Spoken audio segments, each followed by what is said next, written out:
Hello, good people, once again. With Garmin Express on Windows 10, yes, I had Windows 11. It sucked. I got rid of it, went back to 10, but whatever. This would also work on 11 if you still have that garbage.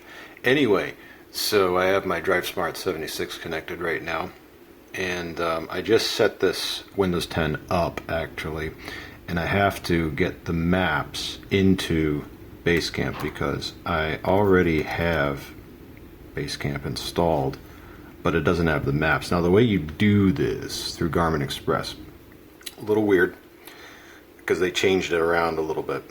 So you can see I've got my 76 connected right now.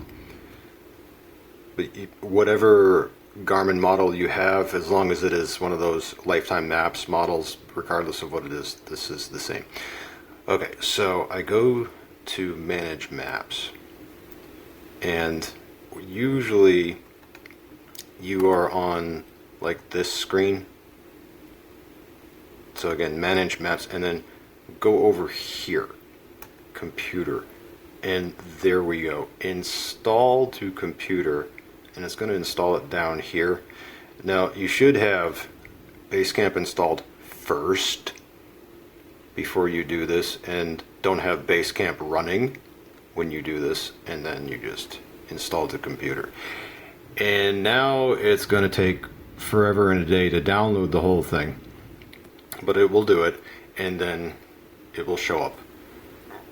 Yeah, 4 minutes. I don't think so. 5 minutes. Yeah, it's going to take a little longer than that. Anyway, it's going to download the map data, and then it will work in BaseCamp and be selectable.